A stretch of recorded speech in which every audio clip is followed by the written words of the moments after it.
এই কথাটা শুনেন সবাই, একটু আমার দিক তাকান। মুশরিক আর শিরিককারী ব্যক্তির উদাহরণ হলো, একজন ব্যক্তি বাজারে গেছে, বাজারে যাওয়ার পরে একজন দাস কিনে আনছে। দাস মানে মানুষ, তখন কিনতে পাওয়া যাইতো, কিনে আনছে। বাড়ি থেকে আনার পরে ওই দাসকে মনিব বলছে, শোনো, এই যে ঘরটা না, এই ঘরটা তোমার থাকার ঘর, তুমি এখানে থাকবা, আর থাকার পরে তোমার এই জায়গায় হলো খাবারের ব্যবস্থা, এখানে তুমি খাইবা, খাবারও আমার, ঘরও আমার, তোমাকে থাকতে দিলাম, তোমাকে খাইতে দিলাম, থাকা এবং খাওয়ার পর তোমাকে এই এই ডিউটি পালন করতে হবে, এই কাজগুলো তোমাকে বুঝাই দিলাম, তুমি সকাল এবং সন্ধ্যায় এই কাজগুলো করবা। এখন এই মনিবে এই নির্দেশ দেওয়ার পরে দাস কি করছে জানেন? মনিবের বাড়িতে খায়, মনিবের বাড়িতে থাকে, কিন্তু কাজ করতে যায় আর একজনের বাড়িতে। এই মনিবের কোনো কাজ করে না। এখন আমাদের নবী জিজ্ঞেস করছেন, তোমরা বলো তো এই দাসের উপর কোন মনিব সন্তুষ্ট থাকবে? কে সন্তুষ্ট থাকবে বলেন? এনার বাড়িতে খাই আমি, এনার বাড়িতে থাকি আমি, গুণগান গাই আর একজনের, উনি কি আমার উপর খুশি না বেজার?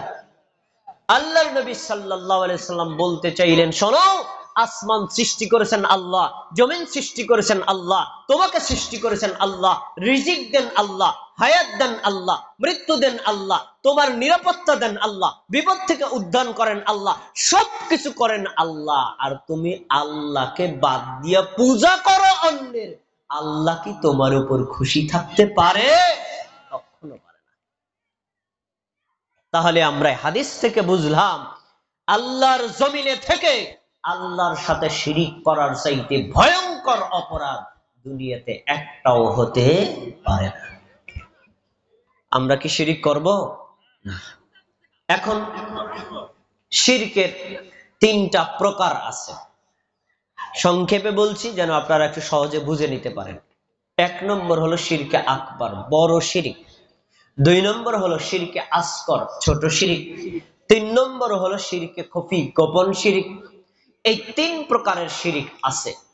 এই তিনও প্রকারের শিরিক থেকে একজন মুমিন বেঁচে থাকবে। তবে তুলনামূলকভাবে শিরকে আকবরটা বেশি ভয়ঙ্কর, তার চাইতে শিরকে আসগরটা একটু কম ভয়ঙ্কর, তার চাইতে শিরকে খফিটা আরেকটু কম ভয়ঙ্কর।